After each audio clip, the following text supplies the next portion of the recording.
Hello, everyone. Nneka, Jeff, Rachel, how are you? What's up? Great, Good. great. How are Yeah, you? it is good to be on with you all. Nneka, it feels like forever It since you and I have been has. together. Mr. Yeah. Reality Show taking up all Uh, our time. yeah, it is. It's gonna be something. I can't wait for you guys to see it. It's gonna be Yeah, something. I'm looking forward to it. Yeah, but in any case, on tonight, we didn't come to talk about that. This is going to be a doozy, and I'm super excited to talk about this subject matter. But before we get into it, what I'd like to do is, Nneka, if you don't mind, I'm going to skip past you and have Okay. Rachel and Jeff introduce themselves. I think everybody's more familiar with us because we come on fairly often. So, Rachel, if you want to introduce yourself, maybe like 15 seconds, Jeff, same thing, and then we're going to get into it. Okay. Well, good evening. Good evening.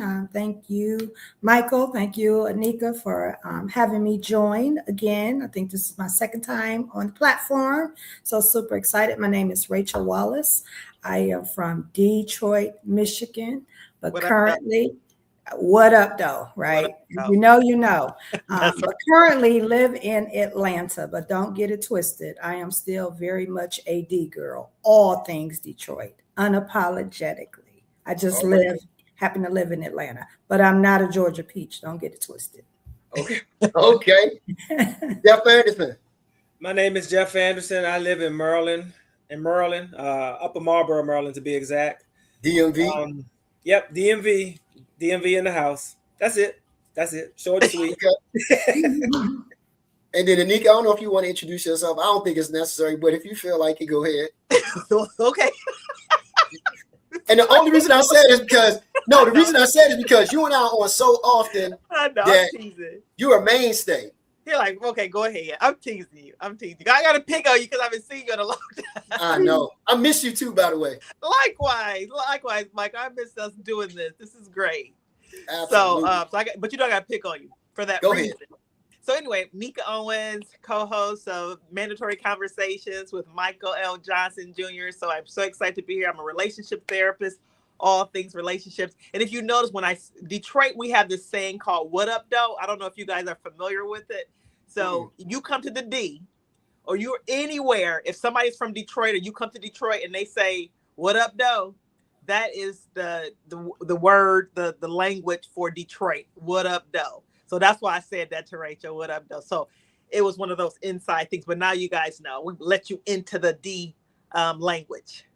It's a Okay. term of endearment. It's just a Yes. greeting that we greet everybody, but Yeah. it really is all love in Detroit. It Yeah. is. What up, though? Yeah. Okay. Well, on tonight, we're going to get into this. And Anika and I were talking about this discussion around men and women dating and who is making the approach. Is it the man? Is it the woman? And Anika, actually, this conversation, I think, or this topic kind of came out of when Jeff was on with us one time before. And we kind of talked about this, about shooting your shot and why men don't shoot their shot. And so as a result, the more and more Anika and I talked about it, we just kept hearing more about these conversations about there are a lot of men. I didn't realize this because, I haven't dated since the 1900s. But because I've been married for so long, that men would typically take the approach or the role of approaching the woman first, not necessarily the other way around. But in today's times, more women are approaching men. And so I remember on another episode, Jeff and all of us were talking about this, and it came up. But it's just been a big topic. In fact, my wife was telling me earlier today that she overheard a gentleman talking to a woman, and it was about this very same thing earlier today. So on tonight, our topic is why aren't men shooting their shot? And the reality or the reason why men stay silent. That's what our topic is tonight. And so, Anika, I'm going to toss it over to you a little bit so you can talk about this, and then we'll jump straight into it with our guests on tonight, Rachel and Jeff. Yeah. Thank you. Thanks again, Michael, for this topic. And actually, Rachel and Jeff for inspiring such a topic. But I think you gave me a homework assignment. I think our last tape, you gave me a homework assignment. And you said, I think that we talked about my friends not being approached. You were like, I cannot believe that your friends are not being approached. I said, well, let me check and see. I said, because my friends are pretty open. They're very approachable. And so you gave me the homework assignment to ask them, are you being approached by men? And they all said no. They all said no. You see how beautiful Rachel is? Beautiful inside and out. Beautiful inside and out. Why? Why aren't men approaching? So she said no. And she said, I want to tell you why. And her experience. So when you gave me that, I was like, man, I'm going to ask them this question. I had never thought about asking them that question. And when I asked them for my girlfriends, they said, no, I don't get approached. I'm like, what? But did they tell you why? But hold on, Jeff. Let Nneka finish, and then we go. Okay. I want to toss it to Rachel, and then Jeff, I want to hear from you. But go ahead and finish, Nneka. Well, like I said, and that was it. I was just really shocked when they said that. Because when I think about my girlfriends, when I think about how good of a friend they are to me, I'm gonna speak on Rachel. When I think about how good of a friend she is to me, I know she would extend that to a man. So I'm thinking to myself, like, what is it? You're approachable, you're beautiful, you got your own, and I don't want to say, oh, she's an independent woman and like she don't want or need a man. She wants that. She grew up with 2-parent household, so that's what she's accustomed to. So speaking on her, I don't have to speak on her behalf, but just what I know of Rachel, it was, I scratched my head on it. I'm like, why? So when she said that, so I think she needs to get into it more. Because that's all I got to say about it. Because it baffles me that men are not approaching her. So Rachel, we'll throw this to you first. Why is it that you think men aren't shooting their shot? And Jeff, I want you jump in, give her opportunity to speak, and then you jump in and take it from there while me and Nneka kind of sit over here like flies on the wall listening. That's right. So to be quite honest, because the topic says, why aren't men shooting their shot? I think that's a question for a man to answer. I can't speak for a man. I can't speak on behalf of a man. I'm a woman, right?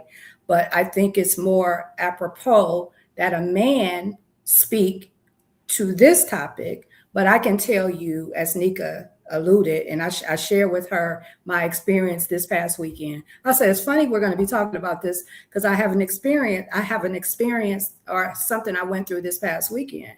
I'm out. I'm a homebody. I kind of pick and choose where I go, but I just so happened to go out this weekend. I took myself out to one of my favorite restaurants here in Atlanta. I sit at the bar. And for the longest, I didn't do that. I would get a table for one. But probably the last 7 or 8 years, Nneka challenged me and some other girlfriends, sit at the bar to be social. So I did that. So I sat at the bar. I walked in. There were 2 gentlemen there. They looked. I looked. I smiled and was about to speak. When they looked, they turned their head. So I didn't speak. I'm like, okay, well, sat at the bar. There was another young lady there by herself. I think I sat 2 seats down from her. I spoke to her. She didn't speak. I'm like, okay, this energy is weird. So I went around the other way and kind of sat across from them. The 2 guys kept looking. They were looking. I was looking. Whenever they looked, I smiled and nodded. I think if you smile and nod, that you're saying that you're pleasant, that you're open to at least a hello or a pleasantry. They looked the whole time and never said 2 words. Not only did they look the whole time, on the side that I was on, you have to walk kind of past me to get to the restroom. They walked past maybe a couple times, looked, but never said anything. So I'm baffled. I can't answer that question. If I'm smiling, if I nod, that's an opening to at least say, hello, how are you? Good afternoon, good evening. I mean, I don't know what else I could have done in that situation. Maybe Jeff can answer why men are not approaching. I can't answer. Jeff, go ahead. What would be your response, Jeff? No, I'm just saying in general, because we're talking about in general, right? Okay. So, if someone smiles and looks at me in my eye, I'm going to at least say hello. I'm going to at least be pleasant. Right. I have manners. I'm going to at least say hi. But why men don't shoot their shot? It's a various reasons. Speaking for me, sometimes as being older now, I don't shoot my shot. I look at a lot of social media. I see what's going on, and I hear all of the unpleasant stuff. You know, you got to take somebody. They don't want to go to certain restaurant. You got to have money. You know, so many expectations that you think that you might have to do. So you might not shoot your shot. I don't think it's a confidence thing. I just men are just don't know what they're going to get into. At least for me, I don't know what I'm going to get into. So just like you, on set last Friday, I went out to the Shark Bar, Mike. You know where that is. Mm-hmm. And I'm sitting at the bar, and I'm looking around at all of that's going on in this place, and I was like, "Am I at the strip club or am I at the Shark Bar?" I mean, I was like, "Oh my God!" Like everybody was twerking, but they put their hands on the floor and twerk that way. It was, and then they was in the booth doing the same thing, and I was just like, what is going on here? Then I walk into the wrong place. So I didn't feel comfortable shooting no shots in there because I probably and let me say this too. I didn't shoot a shot because I know what I want, and I want to be very intentional about what I want. 15 years ago, maybe 20 years ago, I'd have shot my shot in there, but I had other intentions. Mhm. So it wouldn't have been, the way I'm looking now. But I just was like, there was nothing I saw that it was worth shooting a shot at. So Jeff, real quick, just backing up, because you mentioned this, and I want to ask two things. One, what is it exactly that you're looking for? That's my first question, and I got another follow up to that when you're done. I kind of know when I see it. I'm not looking for. I know women go out and have fun with their girlfriends, but there's a certain decorum or something that you want to see. You don't want to always see loud, drinking, a lot of cussing. Just there's a fine line between having fun, as they say, they want to turn up all the time. But there's a fine line because I'm looking at you now, saying to myself, "Can I take you around my friends?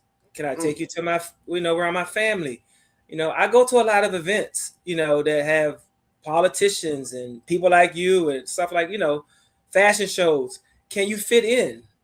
Or are you going to be like you were in the Shark Bar, So I kind of got to watch who I'm with.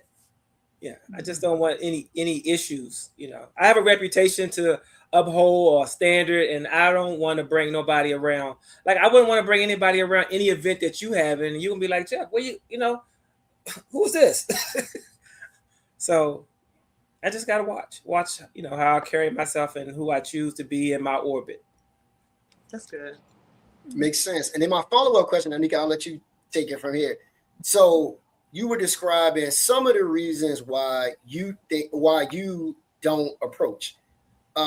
When we spoke last, you gave some other reasons, and one of the reasons you gave was the Me Too movement, right? You had mentioned something about that, and I don't want to get into it because I want you to talk to it. But then I also, because you are a man, of course, we're talking in general now.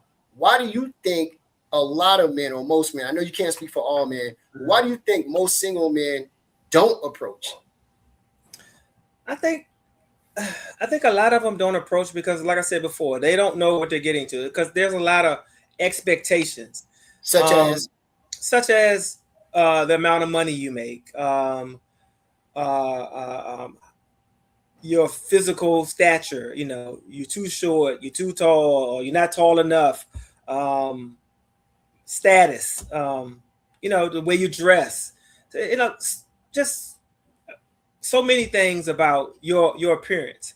Like, say for instance, if I went to say something to somebody, they might, talk to me and say something to me. But if Flavor Flav went and said the same thing, he might get pushed away. They're gonna be like, ugh. Like, I don't want to be bothered with him. They're going to take one look at you. Like, for me, I think some women will look at you and size you up and automatically be open to you or, not be, and that dynamic in that conversation could be that way. Like, if she thinks you're attractive, she's more open. If she thinks that you're not, she's not.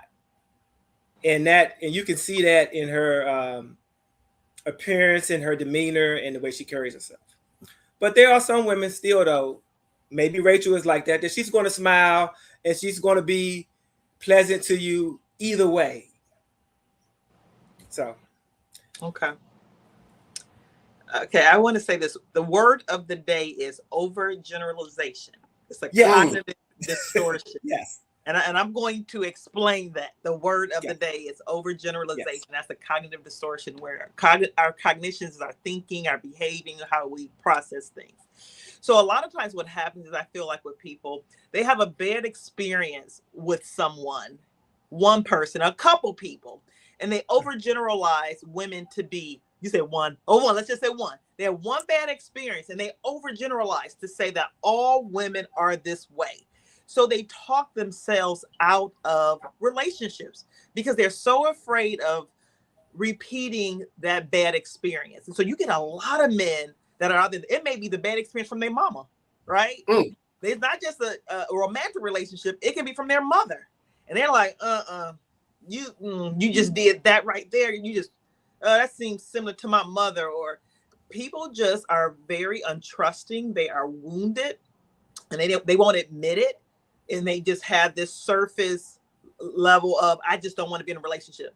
Like, no, there's a reason why you don't want to be in a relationship. Let's tell the truth why you don't want to be in a relationship. Not everybody has to be in one, but if you are guaranteed to be in a healthy relationship and be happy and thriving, not that it would be without, problems, would you get into a relationship?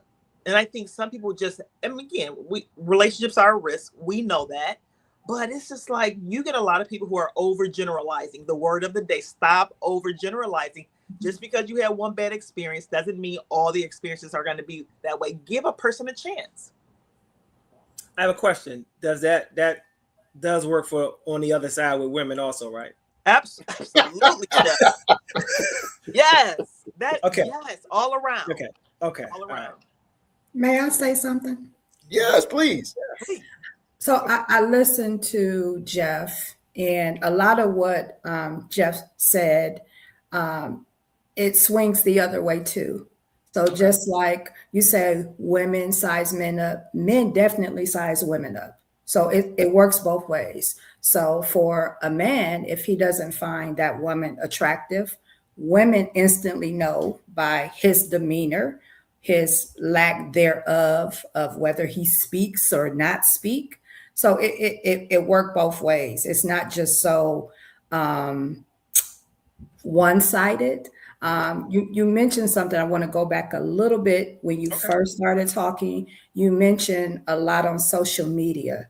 I want to. We got to be careful with what we intake. I'm very guarded on my eyesight, what I consume. So what I see on social media, what I take in, and what I listen to. I choose, and I'm very intentional about not painting all men with the same broad stroke. I was raised in a 2-parent household. I was blessed, where my parents were married for 58 years. So I saw, my mom was a stay-at-home mom, my dad worked. So for me, I saw family. I saw how a woman submits, how she takes care of her family. I saw how a man protects and provides. So my view is very different. I don't go to social media. I don't look at social media to generalize. Have I been into relationships that didn't work out? Absolutely. Have I had my heart broken at almost 55? Absolutely. But I was intentional about not letting what happened to me in those relationships and carrying that into the next relationship, because it's not fair to that man, right? I was intentional about not jumping right into a relationship, but really doing the work on Rachel, because it's never one person's fault when a demise of a relationship happened. There are signals along the way. There's healing that needs to be done. So I was very intentional about me and making sure that I'm totally healed before I enter into something else, and not bringing what happened in my past to that next relationship, because that's not fair to that man. So I just want to caution you not to get caught up in social media and what these talking heads or so-called relationship experts and gurus that's not in a relationship, that's not married, that's never been married. I had a perfect example of what that looks like for me. So I want to caution you because, and it's on both sides, but just be mindful. All women are not like that. I'm not sure if it's proximity or the places you choose to go to, where you mentioned there was a lot of twerking. So I'm kind of like, what is this? I'm going to look up when we leave here. What is this Shark Bar? What are they known for? Is it what you're looking for, what you want to attract and what you desire? Will you get that at the Shark Bar? Or no. Would you be better suited? So that's a no. Okay. So you didn't go there that night looking for that. But if you know what you want, would you be better suited going to, you mentioned you go to events. For me, I'm in nonprofit. I go to a lot of events. Like you, I have to be careful who I surround myself with, who's in my orbit. Like you, if I take someone to an event, will they serve me well? Can I leave them with my colleagues, or can I leave them with this potential donor, right? So like you, I'm looking at the same things. So that I would just advise you to go to those places where you can attract what you desire. It doesn't sound like it's going to be at the Shark Bar. It's not. And I look, I totally agree with you. And I'll tell you this, in my orbit, I don't meet many women who have 2-parent households, who are articulate like you and know and have seen throughout their life how their mother and father have worked for over 50 years. You don't find that a lot. Wow, that's interesting to hear you say that, Jeff. Rachel, that was a great point you brought up. And Jeff, to be quite honest, I was surprised at your answer or your response, because I would have thought like Rachel that, okay, and I know you pretty well. So the Shark Bar activities, I'm like, Jeff ain't going to the Shark Bar because I was just there, to listen to the band, but I was just, it was a lot going on because I'm not used to being in that environment sometimes. Yeah, that's just live entertainment. That's exactly right. That's a real live entertainment. I've talked to a few men and quite candidly about this. And what it's boiled down to, Nneka, Rachel and Jeff, is that a lot of men are just afraid. They've been embarrassed on many occasions, not just one, Nneka, by the way, but on many occasions by women. And I think sometimes what happens is, from men and women, we don't understand the type of signals that we give off. So someone walking up to you, your facial expression, your body language change, it shifts, right? Depending on who's walking up to you. And sometimes, I'm saying this sometimes because I don't want to overgeneralize, great word, Nneka, that the person is not interested. It could be a plethora of things that they're thinking, but what we receive automatically because of past experiences is that they're not interested. Instead of taking a second crack at it to say, you know what, let me not just presume the negative or assume the negative, and let me move beyond this to say, you know what, let me shoot my shot anyway. And let them tell me out of their mouths they're not interested, as opposed to a look that said possibly I'm not interested. So I even took it further, Nneka, and I said, well, why didn't you just go the second step? Why didn't you do that? And it was like, I was just too embarrassed. That first interaction was enough to make me stop. And you know what it was? This, and I can't understand this, and I've never been this way. And so I'm asking, I'm saying this, and I ask these guys is, what if you'd have just went up to the person and asked them, hello, or said to them, hello, how are you doing? You have no idea what the response would have been. You took the whole opposite approach of not even giving them an opportunity to greet you or to be or become part of their orbit. You just automatically assume that they were not interested into you. It could have been what if they were looking beyond you? Because this happens a lot. I know for a fact, because I've had people say this to me. What if I was looking beyond you, Rachel, and somebody behind you? You don't know that I'm looking beyond you because you can't see what I see, right? So sometimes it's not I'm looking at you, I'm looking beyond you. So I may have been giving that look to someone who's beyond you, not you necessarily. I guess my point is, and I ask these guys, what are you so afraid of? Like a no is a no is a no. That's okay. People are so afraid, Nneka, to take a no. Like what is it about? It's not necessarily rejection. And if the person does tell you no, that means that that's just not the person from you. So Rachel, I throw this at you, you know, and I'm curious to notice, why wouldn't you just take the approach of going to the guy? You saw him look at you, right? Mm-hmm. He recognized you, you recognized him, Mm-hmm. and he didn't do anything. And I Mm-hmm. guess my first question to you would be, it's two questions. If you were interested, why not just go up to him? So I'm not saying that I was interested. Okay.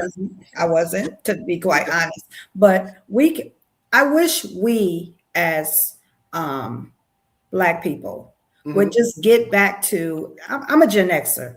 I'm used to that old school 80s, 90s kind of love, like the Love Jones, the, Brown Sugar. I'm just I think a hopeless romantic at heart. I am stuck in that generation of dating.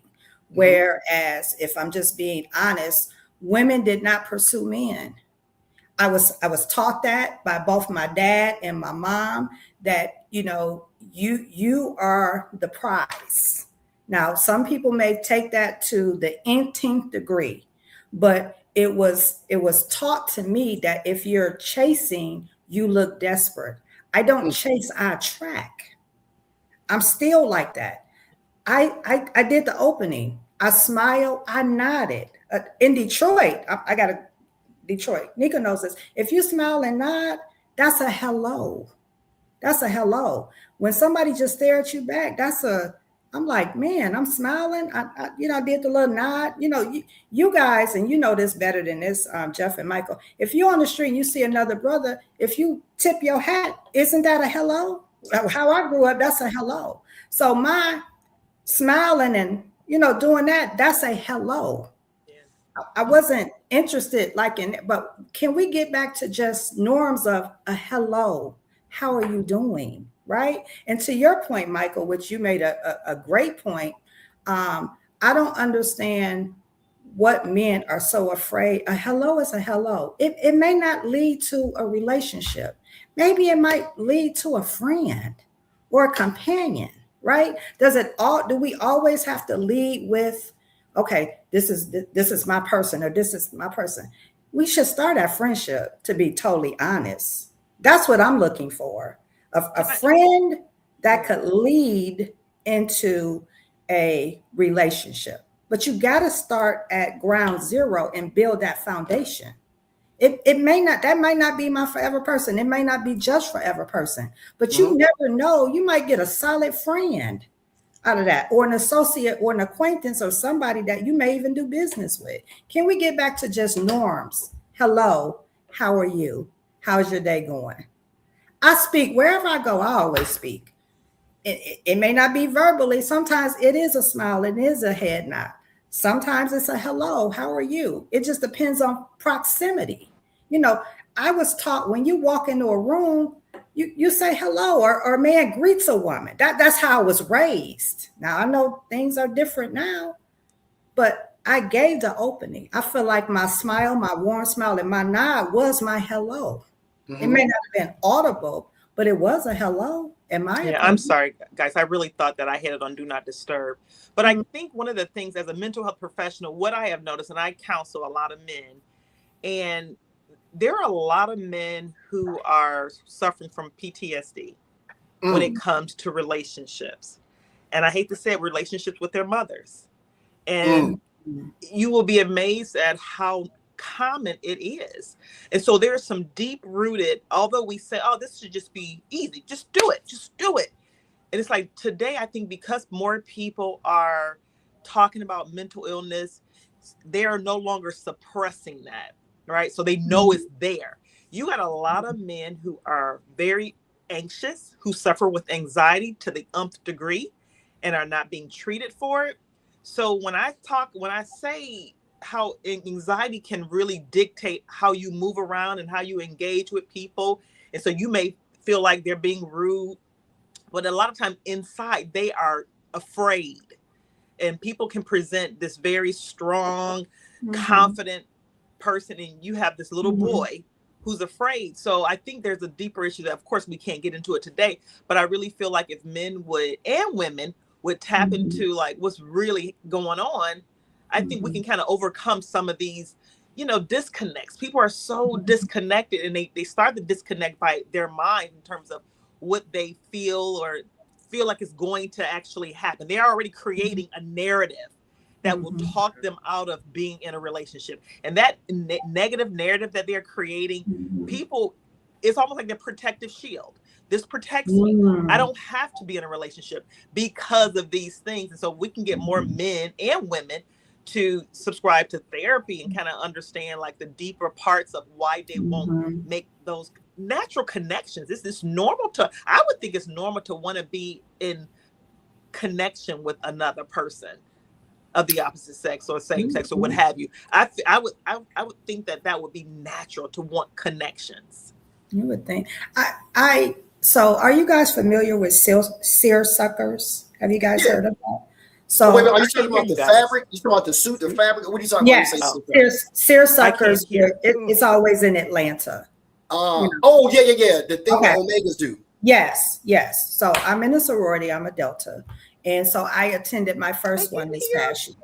And I was telling Nneka, I was like, wow, I've never seen so many just good-looking men everywhere in one spot. It was like a man haven. So that Saturday, it was the outside event, and I'm standing in the food truck, and I shared this with Nneka. I'm standing in the food truck line. There was a gentleman next to me, and he was studying the menu so intently, but he was real intent about it. So I said, just to make conversation, I said, hello. I said, what are you thinking about getting? He looked at me and he looked me up and down and he said, why? Oh, so now I'm thrown off. Like, I said, you know what? Brother, my apologies. You was looking at the menu. I was just asking the question, what you was thinking about getting. I said, don't worry about it. Enjoy your food and enjoy the event. But it's like, that's what I mean. Like, what made him do something like that? I wasn't trying to holler.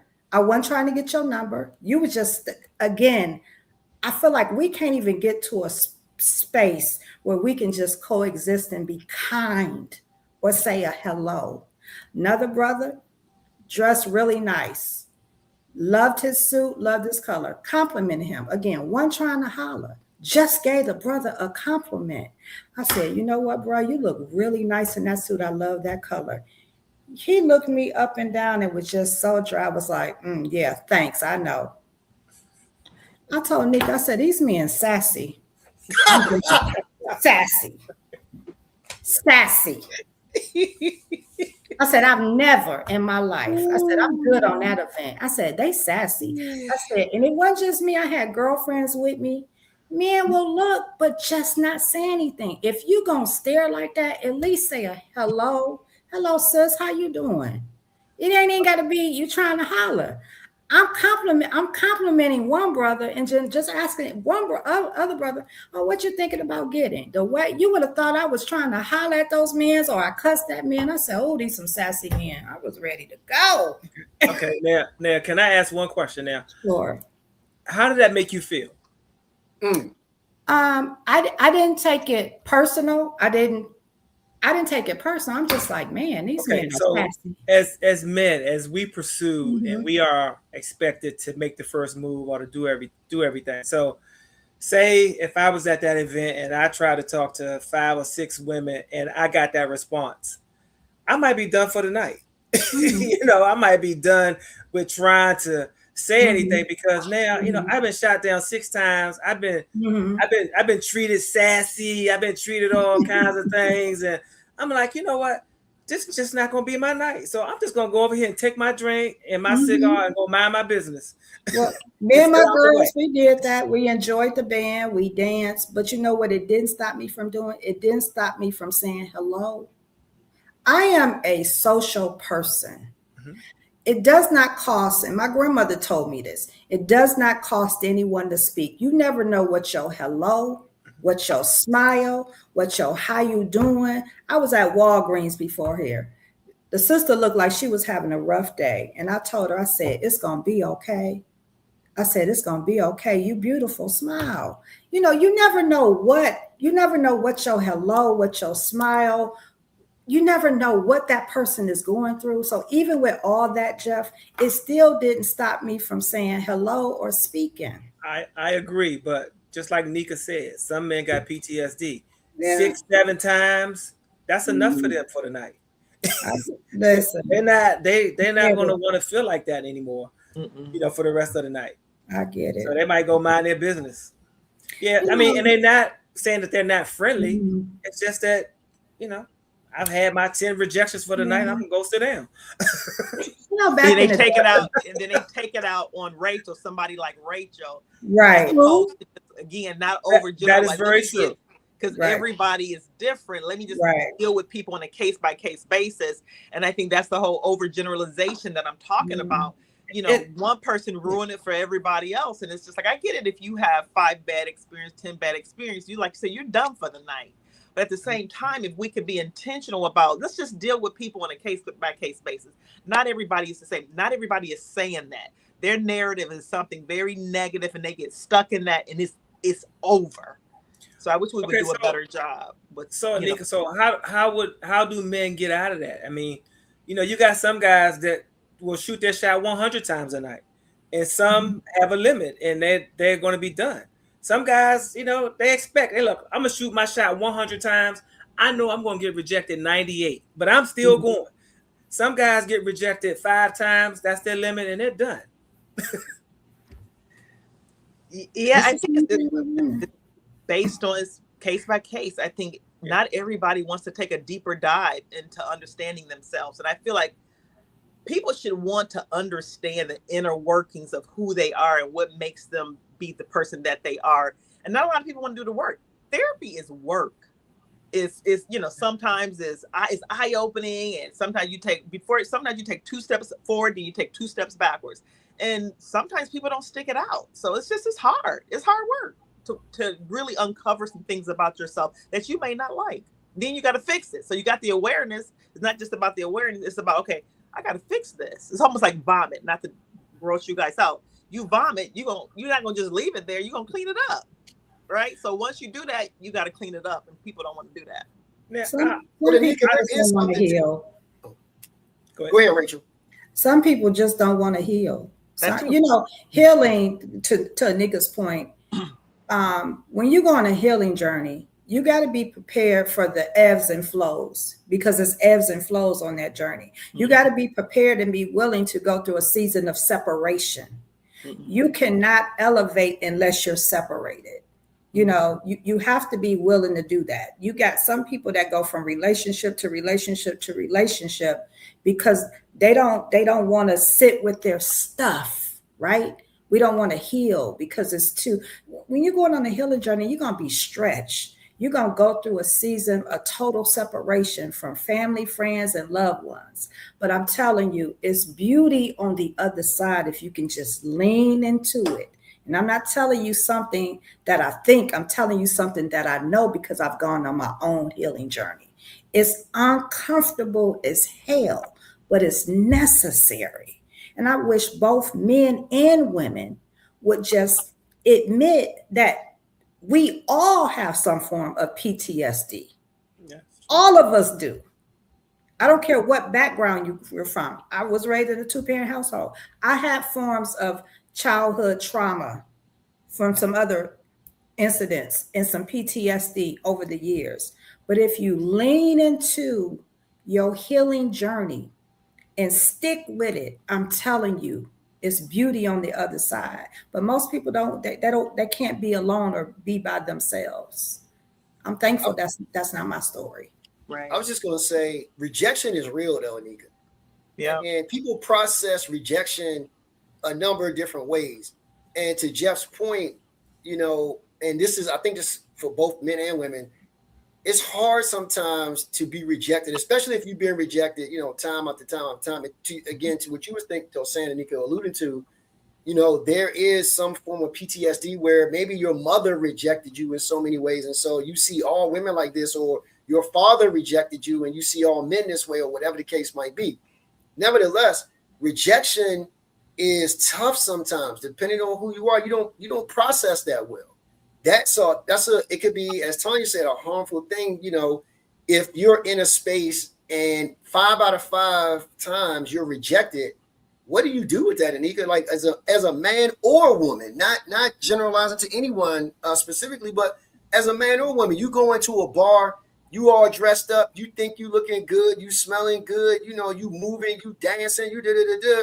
You go up to a person, you shoot your shot, and as Rachel said, the person look you up and down and be like, all right. And it's almost like, all right, be on your way. Like that's the only thing that was left off. Yeah. And so how does one process that? Because a lot of men from who I talked to, Nneka, this is what it was. They was like, man, I just can't really deal with the rejection, especially, Nneka, for a man to be rejected in front of a group of people. And I'm not saying this is not for women as well, but for a man to be rejected in front of a group of women, the way women sometimes do it, whether they realize it or not, it tears a man up, and it forces him to be like, you know what? I'm good. I'm good. That's a very good point. You're right. It's just like, I guess some women just don't have the right social skills. It's just like, if you're not interested, you can say it with a smile. You don't have to, the not interested doesn't have to be a negative stank attitude. It's just like, and I don't know if people know how to say it. No, thank you.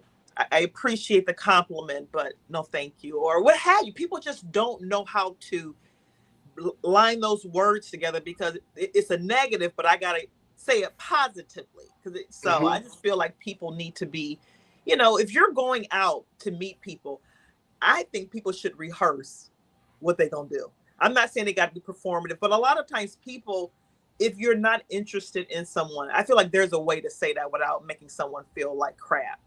I feel like there's a way to say it. And I think some women and men feel like they got to be the most, I got to really make sure you understand I'm not interested. So I got to be a little harsh, and it's so unnecessary. But I really believe that some of those people just don't have the social skills to just say what they need to say without being hurtful. Jeff, were you going to say something? I was going to say, like, I've been going to therapy for 7 years now. So I also know that sometimes when I go out, I'm not necessarily maybe looking to shoot a shot. I'm looking to make friendships or to be friends with someone. And I was told by a woman, like I don't want to come into try to talk to a woman and I know that I'm not prepared and I'm not ready to be all that she might need at that time, like be a friendship, or to just be consistent with my behavior. So sometimes I'll step back, or I might be having a year or a time in my life where I feel like I'm not going to shoot a shot because I'm not prepared to be all that I can be. I don't want to come into some woman's life and interrupt her peace and, all that she has going on and bring BS. So maybe some men back off because they know that they're not prepared to give what's needed. That's fair, Jeff. But I think sometimes men, and I'm not saying you, Jeff, but I really appreciate that comment. But I think some men use that as a crutch because no one is going to be 100% ready. Sometimes it's when we get with someone that other parts that's kind of hard and you're ruminating, that person can help with that part. I'm not saying you should be, if you're really down and out and you're really struggling mentally, that you should enter and you got a lot of stuff going on. Everybody got something going on, right? But I think some stuff is manageable. And I feel like when we wait until everything's perfect, we've missed so many opportunities to make great connections. And I feel like that person can actually help you get over turn that corner. And so sometimes we just feel like we got to do it alone. And it's like, you ain't got to be perfect to get in a relationship. When I got in my relationship, I was suffering from anxiety. I had really bad anxiety, but my husband came in and he helped me through it. He was willing to say, you know what, let me, I see what's going on. You got some anxiety there. And I remember him, hanging in there with me. I was still worthy of a relationship. You're still worthy of a relationship, even if you're not perfect, because no one is perfect. Mm-hmm. So, Michael, you brought something up. You said, and which is fair. You and Jeff, that men can only take rejection so many times, right? And then they're done. So, I guess I would ask, what if you're seeking or looking for a job? Do you know before when I decided to leave corporate America, and Mike, I know you and I talked about this, Nneka. I decided to leave after 29 years in corporate to make the switch from corporate to nonprofit to really pursue my passion and what I feel I was really put on this earth to do. Do you know how many rejections I got? And if I would have let all the rejections, because it just takes one yes, Yep. you're gonna run into a bunch of no's, right? Mm-hmm. So, Jeff, on your journey to seek whatever you're seeking, whether that's a relationship, whether that's a companion or a partner, there's gonna be, not just for you, for me too, there's gonna be no's along the way. As my grandmother used to say, my mother, you're gonna kiss a bunch of frogs before you get to your prince. But if I stop at all the rejection of all the kisses that I've kissed some frogs and give up and say, okay, I'm almost 55. It ain't gonna happen. It ain't happened now. It ain't gonna happen for me. That's just giving up on me and what I desire and what I want. And so going back to the job thing, are you gonna, because you keep getting rejection after rejection after rejection, are you just gonna stop? No, you still gonna look for the job, right? So why can't we take that mindset of, if you're seeking employment, if I want a partner, yeah, I may have been rejected, but that's not the end all be all. It may be the end all be all for that night, but I'm not going to take that into the next weekend or the next time I go out and be like, because that happened to me last week, I'm going to go in and I ain't speaking to nobody. Okay. Rachel, I got a question for you. Sure. And this really is because you're the single lady on the panels while I'm putting this to you. And you mentioned this as well. Is it reasonable in 2026 to expect, and hear me when I say this, to expect a man to approach you? Now before you answer that question, think about this. So many things have changed. And let me just say this. I agree with what you said earlier about a man approaching a woman. But so many things have changed since 1980, 85, 90, 95, 97, 99, even 2001, 2010. So many things have changed culturally, socially. We got, people don't even want to be called anymore. They want you to text. People literally say, before you call me, text me. Wow. Not me. I hate text. But a lot of people do. And I'm just saying, because that's a new norm, right? So we have this whole new set of norms.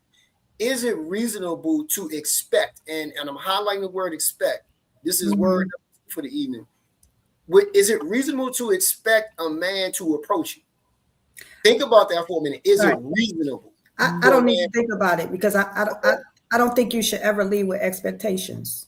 I think I don't expect anything from anyone.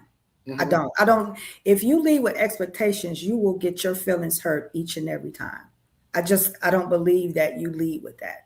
I think it depends on the person. I really do.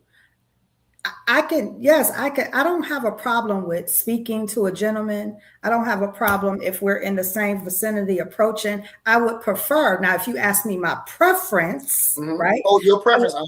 My preference is, if I give you the opening and I dangle the carrot, you better take it. Well, I done gave you the opening. And this is really out of character for me.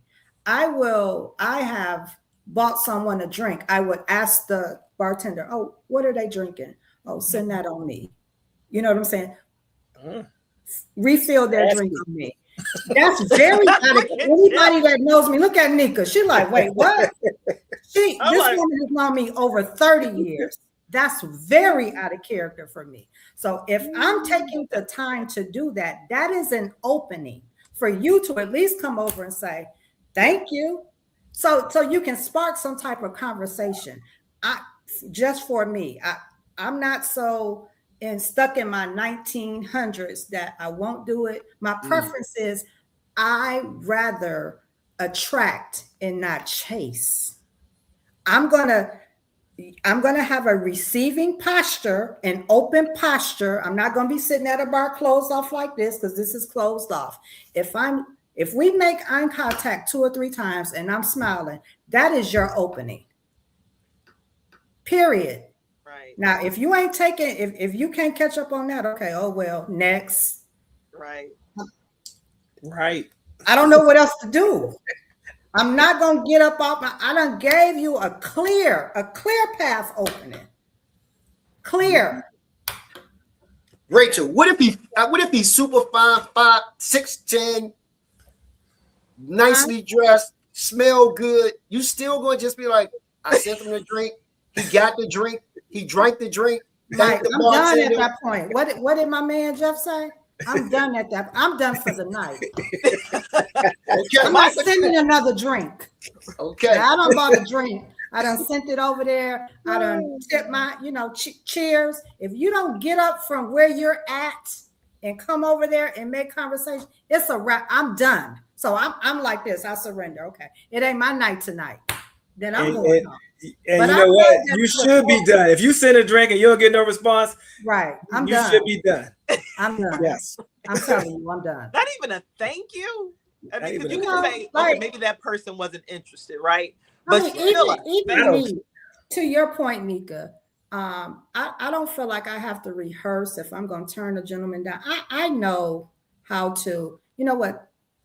Thank you so much for the compliment.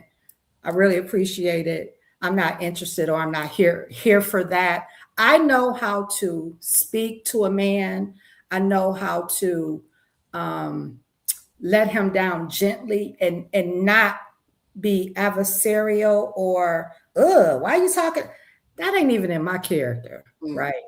I know how to just graciously, I guess that's the word I'm looking for, graciously, thank you, but no thank you. But, I appreciate what you're doing, but, no thank you. I know how to do that and do it with a smile where he doesn't feel so rejected. Yeah, some people, the only reason why I said rehearse and not for it to be performative, but some people don't have the language. They really don't. You'll be amazed that in sessions, how I help people with language, just basic language, because they're turning people off. People don't have, I'm not even gonna say it's about education. It's about that confidence. It's about talking. People don't talk much. People don't have they don't know how to line up words together. And where we feel like it's just common nature, it's not for everybody. So people have to really kind of build themselves up, not in a way that's fake and phony, but because like, I don't know how to do this. Can you help me out? And they say this, what do I say? So I'm like, what? This is what you say, but it got to be natural. It got to be who you are. And, if it's coming from you, it's still got to be natural. It's still got to be you. So I'm not telling anybody to be fake and phony, but you'll be surprised at a lot of people who don't know how to line up words. So like, know how to, Rachel, Jeff, how, Michael, we know how to do that. And not judging people who don't know how. It's just what it is. They just don't have the words. And Michael, going back to something you saying about the drink, I would think if that man was really interested, he would have got up out his seat and at least came to say, even if it was a turn down, what, thank you, sister, thank you for the drink, but I'm not interested. He would have at least acknowledged, right? Got up out his seat. That just tells me he's not interested. And that's okay. Right. That's okay. But what I'm not going to do, because that one person rejected me, I'm not going to then take that and be like, okay, well, then I'm just never going to buy another man another drink, or I'm never going to, for me, I can't speak for everybody else, but I'm going to take my cue. I know how to read the room too. We got to be able to read the room. I done smiled. I done, very low key without being all in his face. Oh, what is he drinking? Oh, Merlot. Okay. Send him another Merlot on me. Then when he get it, you tip your love. Men know when a woman, y'all ain't stupid. Come on now. We in our 50s. No. Whoa. Hold on, Rachel. Wait a minute. Hold on a second. I want to stop you right there. Okay. Because you just made a very large assumption, a very, very large one. A very large one. I want to correct this a little bit. Not all men know that you're flirting with them or that the door has been opened. Not the example you just gave in the drink, but just in general. So, for example, and again, I haven't dated since the 1900s. But when I was dating, Mhm. and you're probably gonna think this is naive of me, but I never could tell if a woman was flirting with me or not. You know why? Because I never wanted to assume that she was flirting with me. Mhm. I'm a very direct person, so I always preferred that a woman would say something. I'm not talking about a gesture. I mean, say something, right? Like Because, what? like, for instance, hello, how are you doing? Walk right up to me, because I just prefer more directness. Hello, how are you doing? My name is so and so. I saw you. I was such such. You know, may I sit right here? You know, that's how direct I needed to be, because for whatever reason, I just didn't always receive the cues that were given to me. And I'll put it, and I'm going to be even more transparent. My wife still to this day has to tell me, Michael, that woman is flirting with you. And I'm like, really? She's flirting with me? She was like, did you see what she just did? So I literally, my wife has to tell me and teach me all the cues. She would tell me early on, especially in church. My wife would tell me, she said, listen, when we get in church, I need you to pay attention. Do not ever let a woman full-chested greet you, because that's saying something, right? Don't let women put their chest on you in any kind of way. I need you to turn to the side. I need you to extend your hand. You can do all that kind of stuff. My wife would tell me, I don't want you to hold more than probably 1 to 2 minute long conversations with some of these women, because they think that because you've gone beyond a certain limit, now you're interested in talking to them, or you're interested. It was certain things she's still teaching me, Nneka and Rachel, to this day, that I will miss the cue. And the reason being, and this is what I want to share with you, why I say this. Not all men understand those cues. Not that because I've been hit on a lot, I just didn't recognize it, because you know why? At the moment they were doing it, my mind probably wasn't thinking, oh, she's trying to hit on me, or I just didn't understand at that moment. And the reason why is because I was so very direct. I never wanted to presume that this woman was that interested in me. I just didn't. For whatever reason, I just did not want that to be the case, because I never wanted a woman to think, oh, I'm all that. Because I never really thought of myself. I mean, I'm not that I wasn't confident, but I didn't want to come off like that to a woman. So I wanted her to let me know in a more direct manner, I'm interested in you. Jeff, I don't know if that's been your case, but true. It's true. Even to this day, Nneka, I'm telling you, my wife would tell me, are you all right? And I'm like, yeah, you see that woman? And I'm like, honest to God, I didn't know. Well, because my mind isn't there. Like, my mind isn't thinking about this woman trying to flirt with me or I just, because I think the thing was, Michael, you're such a husband, you're so into your wife that and women will see that you're married, you're so locked into your wife. Some women don't care about that, so you're not even considering that a woman would be that bold and disrespectful. You're not even considering that. But there are women out there who will shoot their shot, don't care that you're married. I've had women rub my husband's arm constantly. That too. That would Nneka. I said, yep. Fred, they're rubbing your arm and they need to stop. They laugh and they go down his arm. I'm like, okay, that's enough. Okay. He said that's what I'm like, they're flirting with you. I'm sitting right here. You laugh and your hands go down his arm. That's a flirt. Why are you touching somebody's husband? Not that I'm insecure. Guess what, Nneka? He didn't know that. He didn't know that. He didn't know that. Even as a single man, Nneka, this is why this is a great conversation right here. This is why it's so great, because a lot of men don't know that those are things or flirting techniques. And guess what, Nneka? Same applies with men. Jeff and I know when somebody is trying to flirt with a woman, and a woman may not realize that. I mean, not all the time, because women are probably more, in tune. But sometimes women won't realize a man is flirting with them, but another man will be. And it's like, hey, Slim, what's going on? So, for example, same bar example that you use somewhat anyway, Rachel, a dude, and I told Nneka this. There was a friend of mine who was telling me that he met this girl while another man was talking to her. The dude, my friend, literally, this is a dude sitting there, bought this girl a drink. My man walked up to the girl and said, hey, hon, I'm sorry I was late. Come on, let's get ready to go. And the dude looked at my friend, was like, what's going on? He didn't know, my man didn't know her at all. He just stepped in, shot his shot, and the girl left with him. He just straight started the conversation. That's disrespectful, and men know that, hold on a second, Slim, wait a minute. we're gonna have to do some explaining here. Either you know this dude or you don't, but the dude didn't put up a fight, so it just kind of went where it went. And now they together now, they boyfriend and girlfriend for years. For years, We just don't understand. We just don't understand the cues all the time. So my point is this, Rachel, don't assume always that a man knows that you're flirting with him. That's a very large assumption. I promise you it is. Not all men know that. And I'm not saying you have to take the direct approach like what I was describing. That's just me. But I'm just telling you, I don't want you to go around thinking that all men know that you're flirting. Because you're a woman, of course, other women know that you're flirting with them, but not all men know that they're being flirted or even being hit on. And to men, I would say this: a lot of us missed out on a lot of opportunities. I don't feel like I did, but I'm just saying a lot of men have missed out on opportunities. They didn't realize, Rachel, that you was flirting with them. They didn't know. They just thought, oh, this woman might have been just being pleasant. Jeff, you picking up being nice. You just being nice. You're like, well, she's just being nice. She don't want nothing.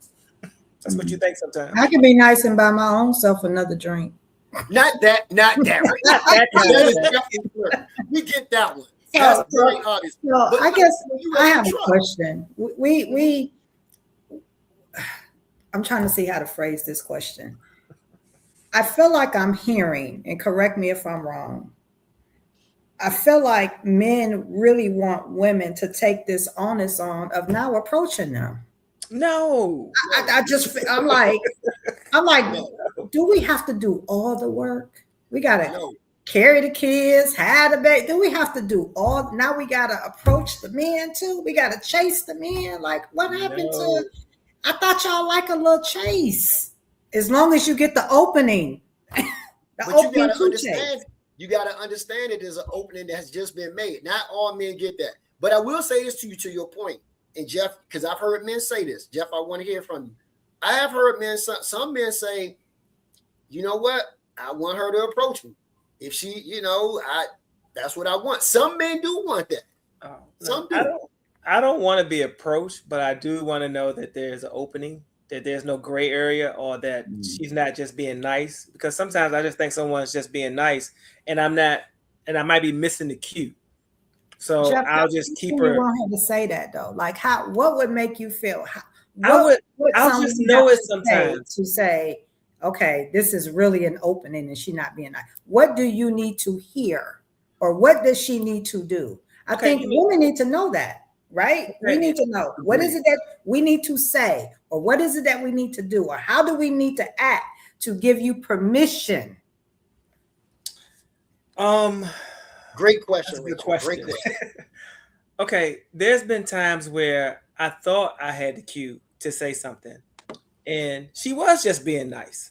So, I shot my shot. She was like, "Well, I was just saying hello, being nice to you, and all that kind of stuff." And you're like, "Okay."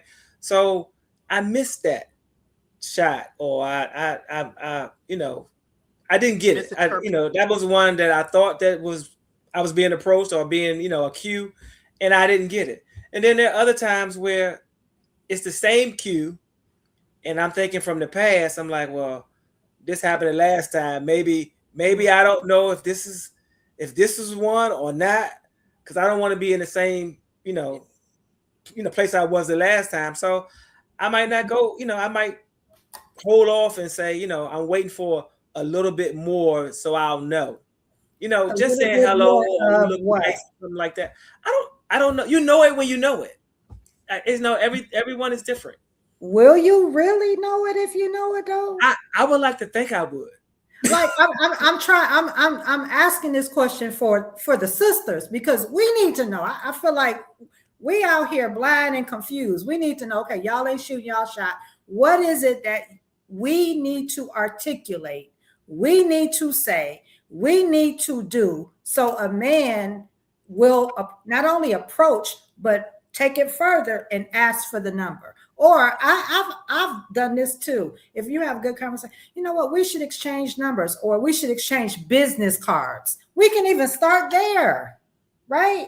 What Jeff is saying, you'll just know. But will you just know? Help the sisters out. We want to know, what do our lips need to say? What do we need to do? Mike, I'm deferring to you. Not Jackie. Mike got a wife. Mike got a wife. She ain't in this. Listen, Rachel, Nneka got a husband. She I was going ain't to say the in same this. thing. We're I the literally was single going to people. say, What do women need to say and articulate? The sisters need to know. and I was going to say, you're right, Rachel. You're 100% correct. And Jeff, I was going to literally ask you, Jeff, what is it? Because she asked a legit question. How do you know if you know? That's a very legit question because you do leave somebody confused. It be it man or woman, they would be confused if you aren't telling them how it is when the opening is there. That's a fair question. I mean, Rachel, that's a great question too. I love it. Jeff an opening. Next time you're in Atlanta, I'll buy you a drink.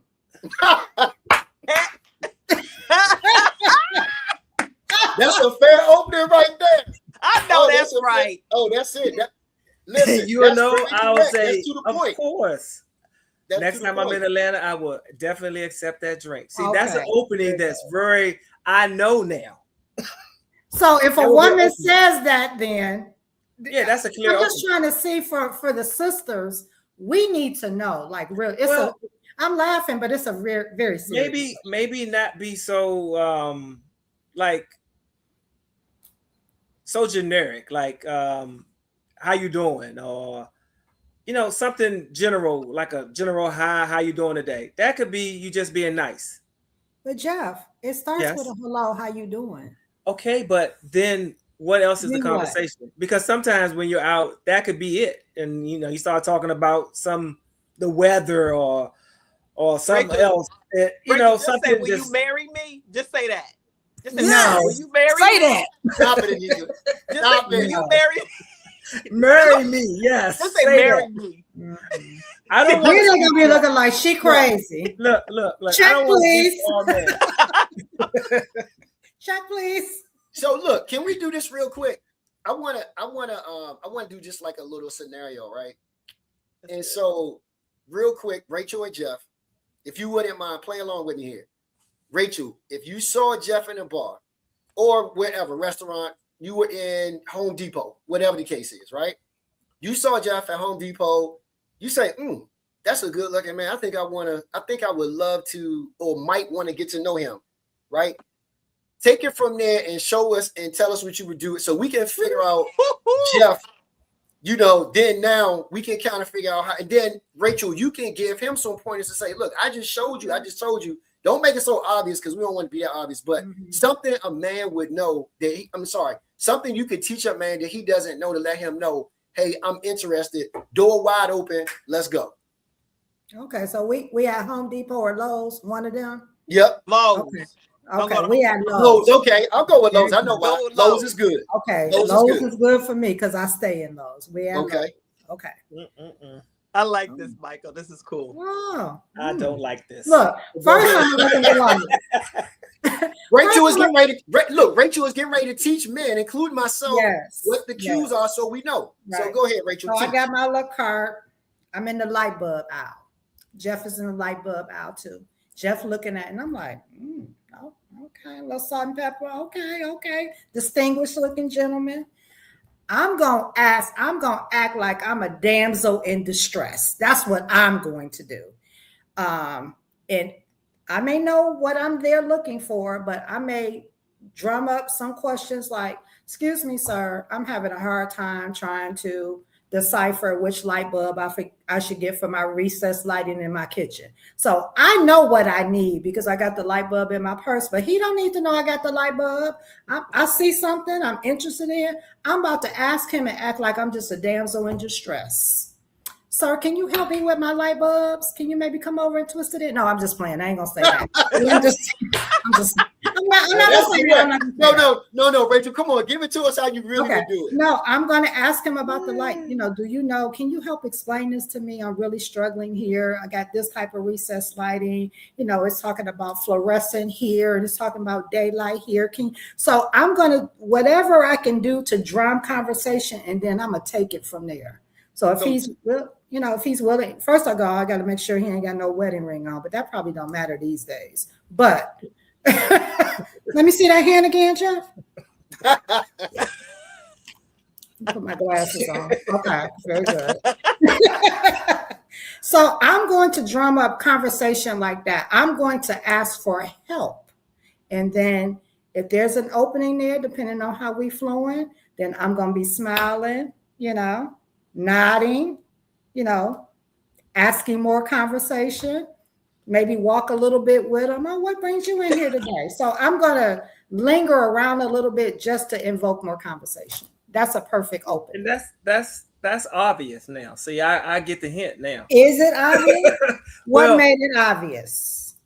The more conversation, if you ask me about the light bulb and I answered the question, and then you ask me more about my day, or just the more conversation that you said, so that I'm now more comfortable with you. I'm not, I'm beyond the light bulb conversation. Now I'm taking a different look at you, as opposed to I'm a step back now and really assess this.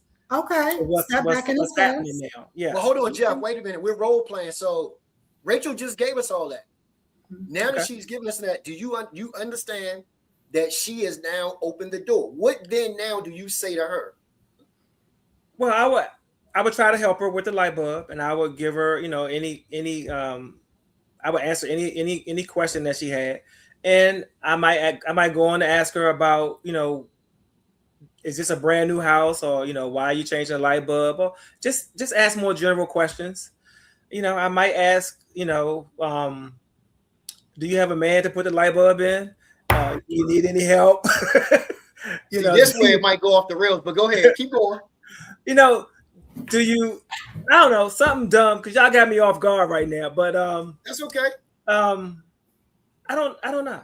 But I think that was a good response, Jeff. I think that was good, because you would want to know. Do you have a?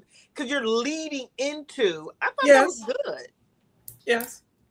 Well, you're trying to find out. I was trying to find out if there was another by asking that question. Yeah. Because again, at the same time, you're not trying to assume that she's sitting, and you got an inkling that she is, but so you want to seal the deal. Like, do you have a man to help you out? Or I think that's fair. You need one that comes through the light bulb in? How tall are the ceilings? I may even say my ceilings are like 14 feet. Just I'll just get a ladder and climb it. Okay, and I have several. I have 3 different options for you, Jeff, over here. So hold on a second. Okay, so this is good because Rachel, now I think you just taught some men something, because most men might miss that. You know what I was thinking? I was hoping Jeff wouldn't say this. I was hoping he, and this is what I would have did if I didn't know. I would say, hold on a second, let me go get the Home Depot guy that works here. I thought about that, right? Because Rachel, some men would completely miss that cue.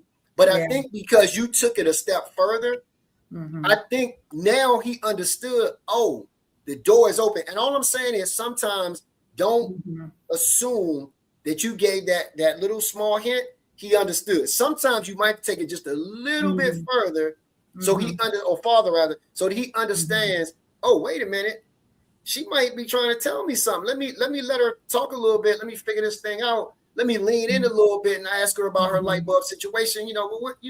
I can help you out if you need more help. You want me to, I can stop by if you want. I don't live that far from here, so I could probably stop by to, because you just don't know. Right. But you just taught us something. That was a great lesson. So just understand that all the time that it just doesn't click that fast for us. Yeah. To say that, okay, is this what's happening? Yeah. Think about this too. If she, in that scenario, if she really wanted help, she would have asked the Home Depot person. Men don't think like that, Rachel. But y'all don't think like that? We would think that. No. That's what he's saying. They don't think. No. Oh, wow. Okay. No. Men don't think much credit. Some men don't think like that. Some men would have went straight to that. They'd have been like, let me just go get the Home Depot guy Lowe's guy to help you out. But again, this was a great teachable moment. Yeah. And I think when people see this, they're gonna understand a couple things. One, sometimes women may assume more than what's actually taking place, right?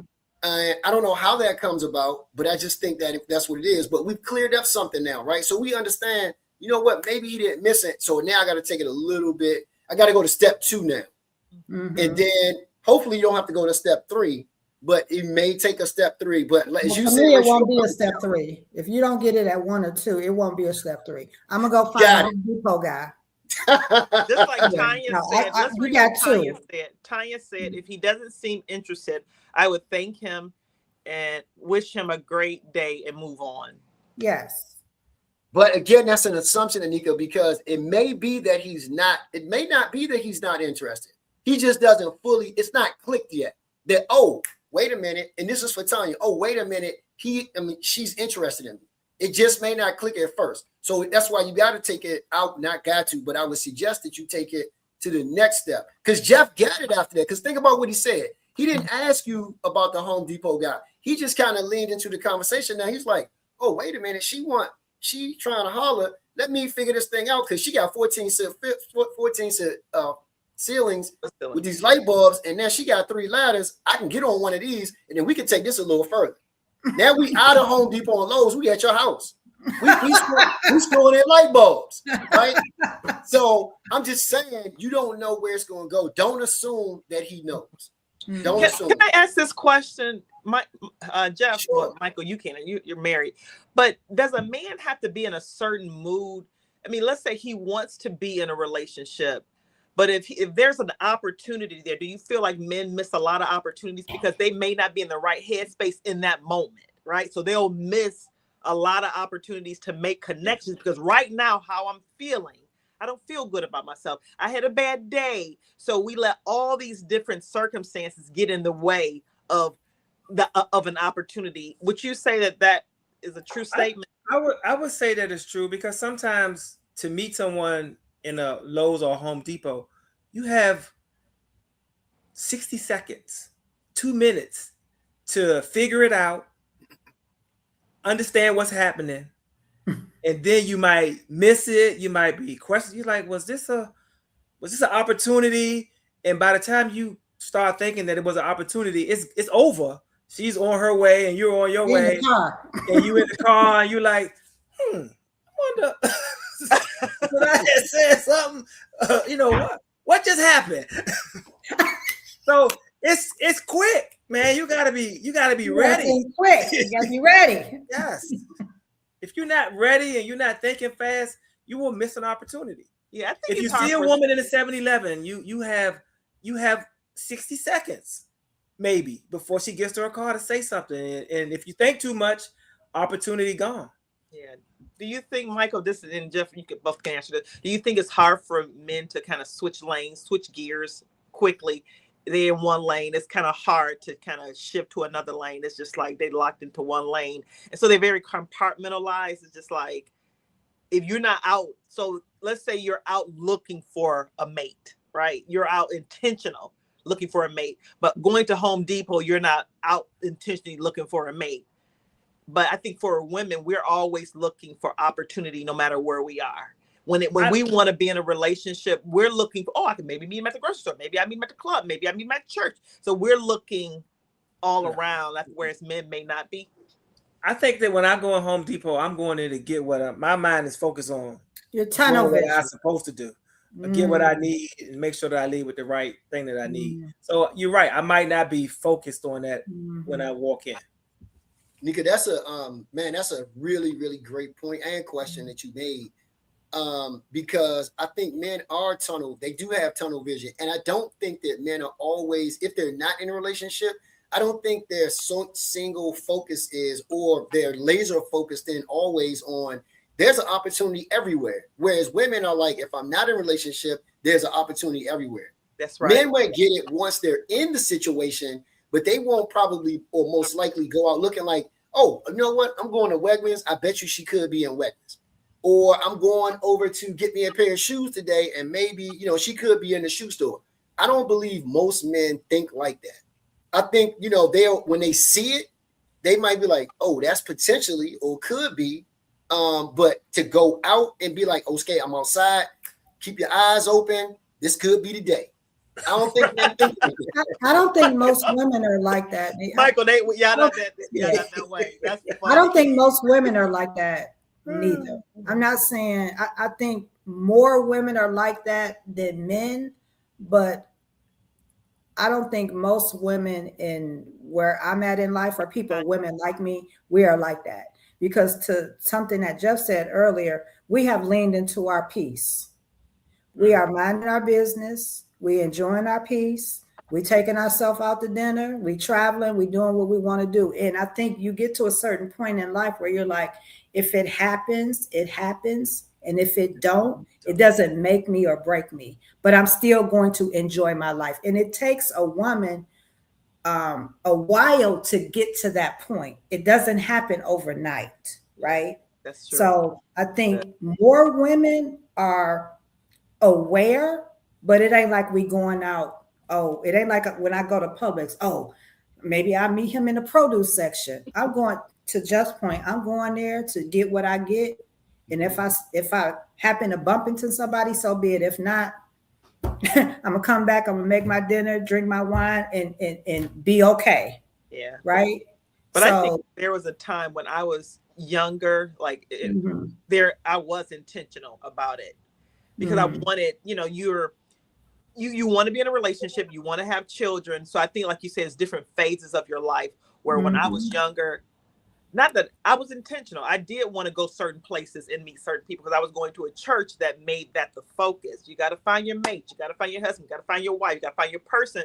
So you are, you're on that mindset of, I got to find my person, or maybe I'll meet him here. So I think it depends on, and Rachel, you can correct me if I'm wrong, but when you were younger, were you saying to yourself, I got to meet somebody, because you got all these things that you want to do. And then as you get older, you kind of slow that down because you're not pressed to have a child. You're just wanting to find companionship. You want to be married, but that clock. But I think when I was younger, I was more intentional about it, because I had certain things that I wanted out of first.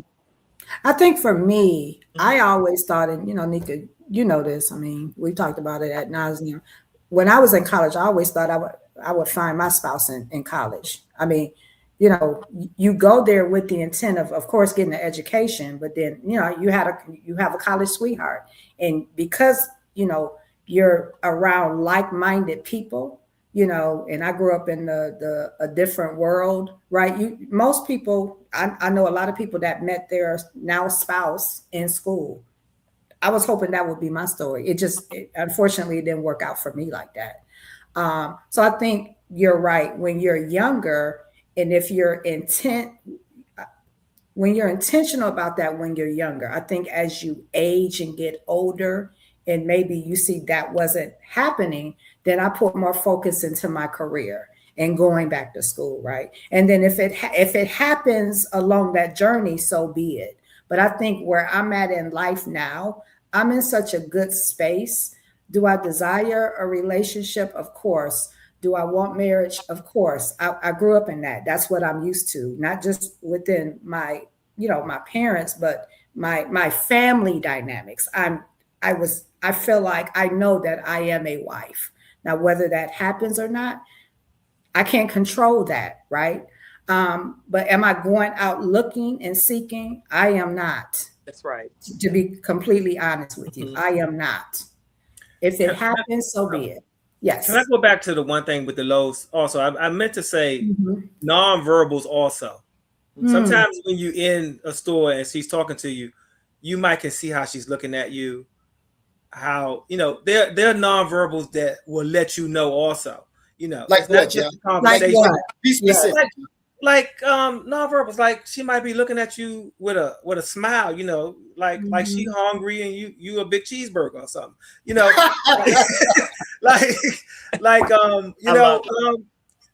they're just things like that, She could be smiling at you in a way that's not a normal smile. Yeah, see that smile that she has right there?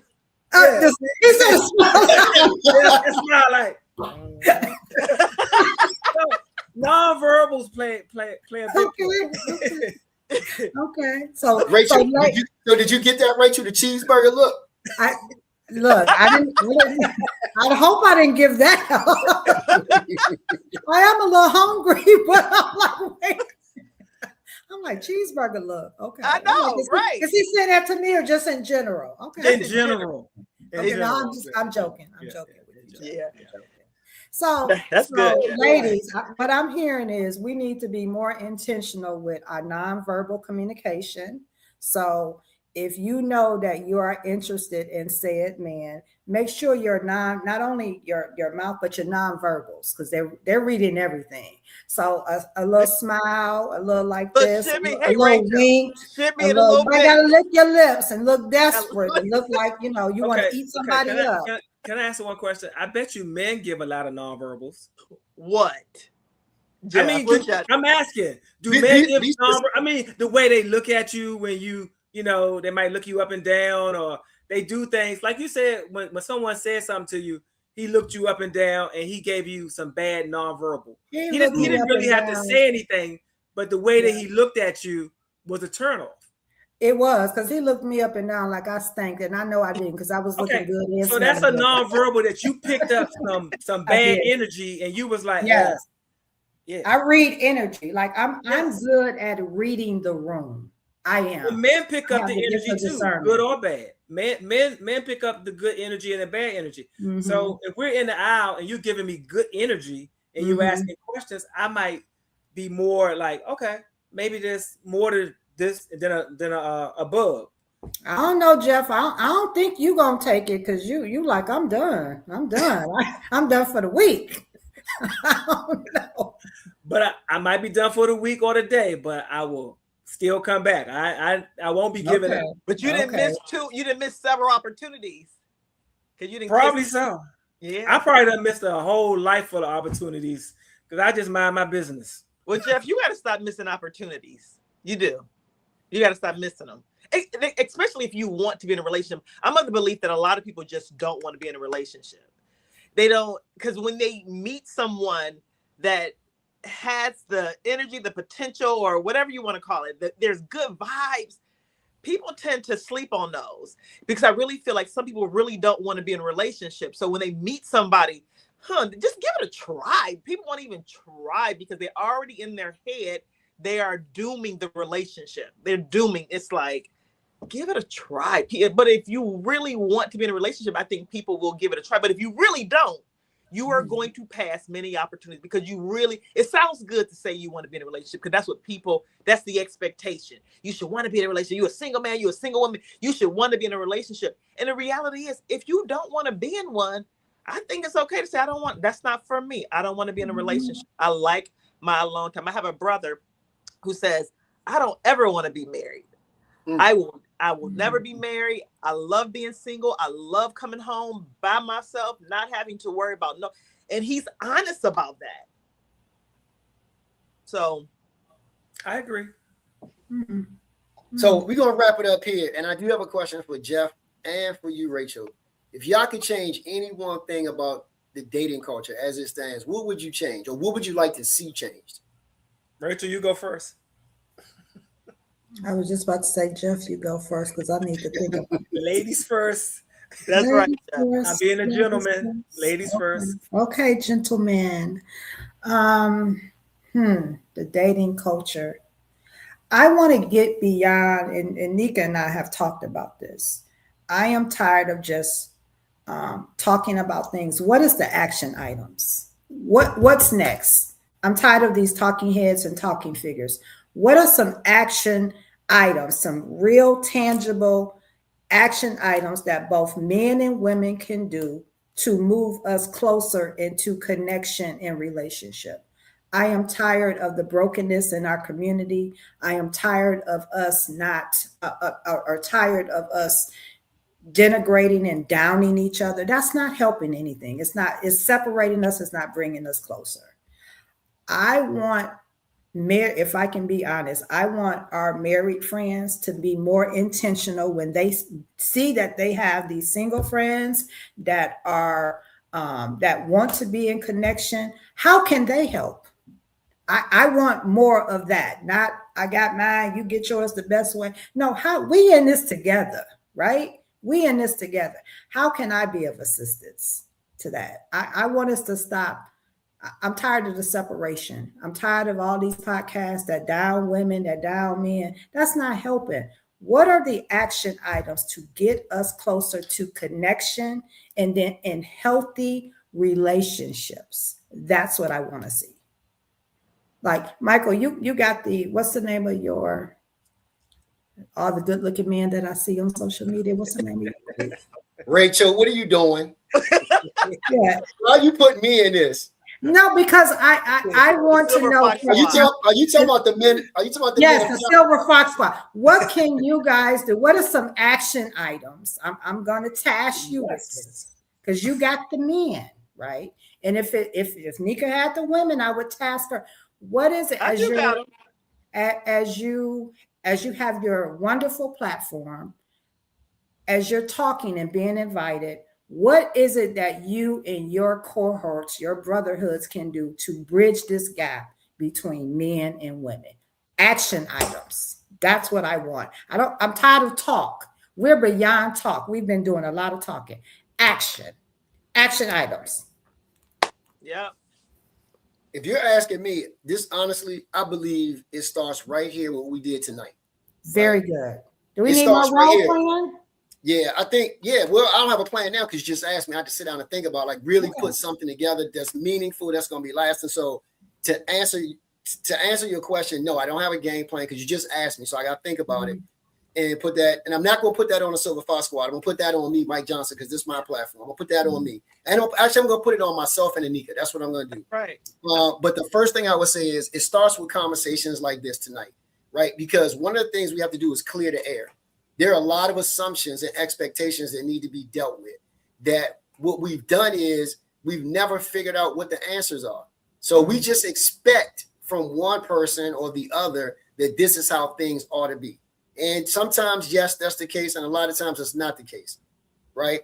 And we assume some things that are not necessarily true. So we got to break down these assumptions and figure out, am I missing the ball? Because I can tell you, I'm just being honest with you, Rachel and Nneka, a lot of men have missed some cues that women have thrown out there, and they didn't know that you were flirting with them. They didn't know, honestly. And women would say, how dumb can you be? Well, I mean, you think about this now. You're the expert. We aren't. We're not experts. A lot of men, and I tell men this when I mentor them, I know you think you're an expert at women, but no man is ever going to be an expert at women like a woman is. If you want to know how women operate, you learn from women. If you want to know how men operate, you learn from men. That's how it works, period.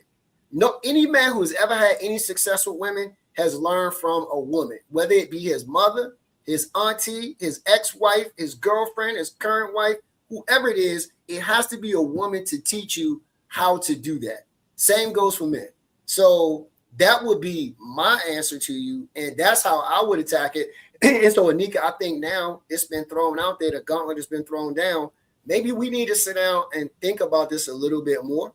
And we need to figure out, how do we advance what Rachel just put forward?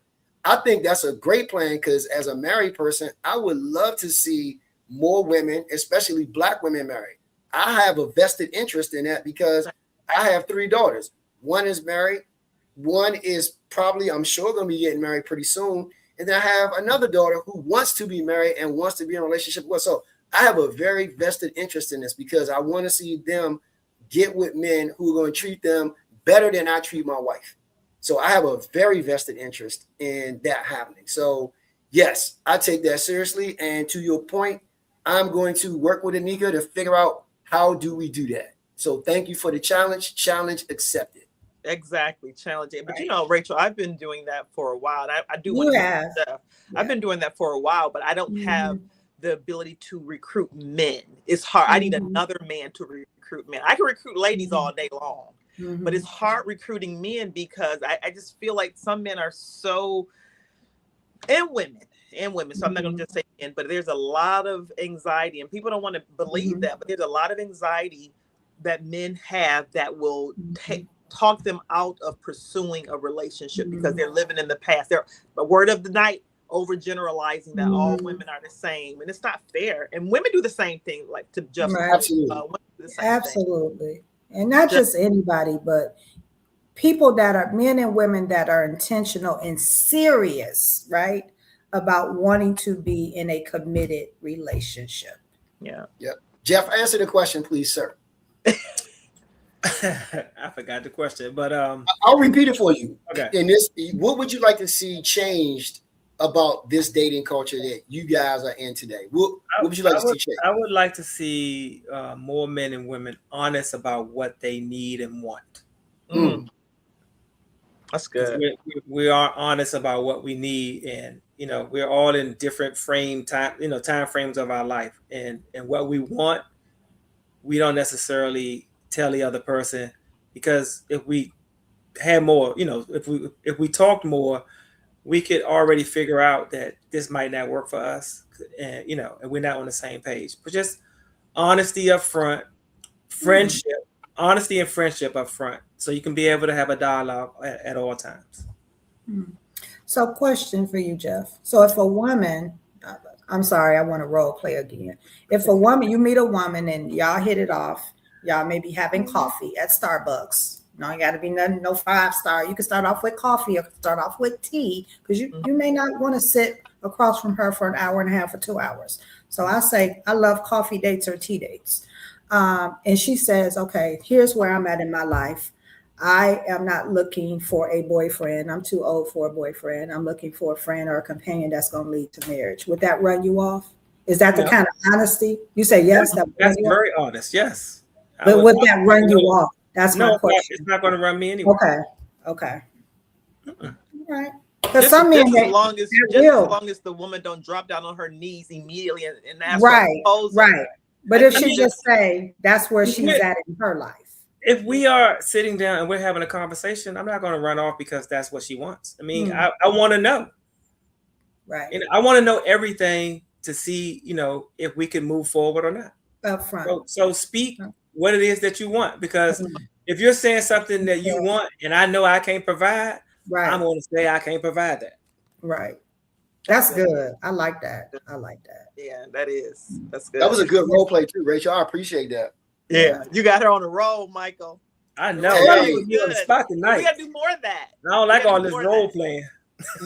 Listen, Nneka, I was just thinking that maybe we're gonna have to set it up for at least once a month or so that we have this kind of conversation, right? As part of that plan that you asked about, Rachel, where we figure out, okay, let's take some baby steps to getting people together, to Jeff having these open, honest conversations and saying what you really want, as opposed to playing games and not telling me, oh, you don't want to be a wife, you just want to be a girlfriend, or you don't want to be a husband, you just want to be a man thing. Whatever the case is, we gotta figure it out, right? And we put aside the assumptions and the expectations. And to your point, Rachel, that we clear our minds and not set expectations going into it.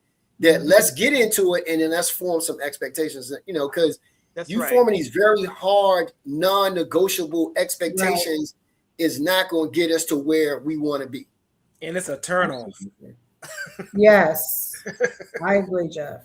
I agree. So, man, I got to admit, this was probably one of the best podcasts that I've done with Nneka. I enjoyed it. Nneka, would you say the same? I would say so. I like the whole setup, the topic.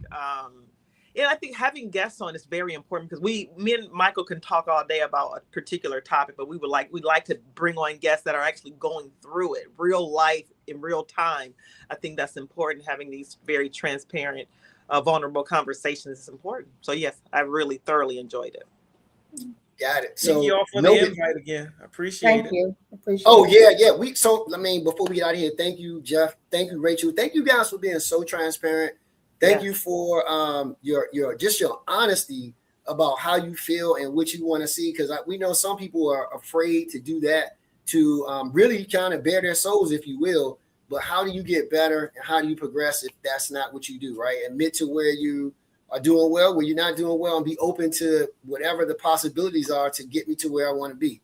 So on behalf of Nneka and I, we thank you guys so much. And to you, Rachel, especially, this doesn't knock you at all, Jeff, but you just really have ignited something in me personally, and trying to get us to some resolve in reference to what you challenged us with. So I'm looking forward to it. You should expect it. And both of you should expect another invite from us to maybe have a round 2. Yeah, I would like that. I like the role play too, because I think people need something very practical from a man and a woman's perspective of how that looks. What are you laughing at? I'm laughing at Jeff. I'm laughing at Jeff because Jeff said he didn't like the role play. I think it caught him off Jeff guard a liked little it. bit. Lord have mercy. Jeff liked it. Jeff, I need you to come up in your elevation of thinking, brother. It's okay. Challenge yourself. Stretch yourself. Okay. Thank you. All right. Jeff did awesome. It's gonna be okay. We in this together now. You ain't by yourself. Nneka. Huh? No, I was saying I'm throwing it over to you before we get out of here. I think there's nothing really left to be said. I just think this was an all-around great conversation. But I want people to really be sensitive to the overgeneralization that where we get stuck and we talk ourselves out of relationships. And if you're not mindful that you're doing that, pause for a minute and really ask yourself that question: am I overthinking this? And that's what causes me to be stuck. And I think people need to really take a look within. So it's one thing you can definitely have that awareness, right? But then what are you going to do with the awareness? So it's not just enough to have it. Now we got to do something about it. Agreed. Listen, thank you guys again. We're going to get out of here. Thank everybody for tuning in. Listen, the podcast might be over, but the work is still going. So if you have comments, questions, please throw them in. We're going to see them.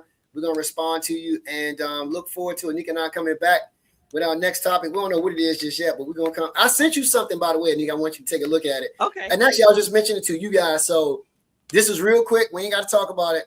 But this whole idea, Rachel, Nneka, soft life. This soft life. All right, we ain't going to talk about it now. Don't talk about it now. Nneka, right. We going there, Nneka. Okay, let's Jeff, go there. we get ready to go there. We're going to talk about this soft life thing. Yeah. So the next podcast, I'm throwing this at you, Nneka, now. So you'll know LeBron James, there's a couple of LeBron James talking about this soft life theory. And he gives his idea about a soft life. So I'm not going to talk about it here, but I would like for you guys, if you just Google it, you'll find it. And I would love to know your thoughts. But Nneka, I want to tee up the conversation now for our next podcast. And talking about the soft life. And we're going to have to bring on some guests for this because I really want to hear from a man and a woman in reference to what they think about this whole idea of a soft life. So we'll actually define what a soft life is, and then we'll kind of get into those thoughts and opinions about this soft life theory. Yeah, that's a good one. Yeah. That's a good one, definitely. It ain't happened to me yet, so I wish it happened to me. New age terms that didn't exist in the 1900s, as Michael would say. Hey, life was so much simpler in the 1900s. It's sure. Can we just go back to that era? I love that era. Some parts of it, no. Some parts yes, but some parts no. True that.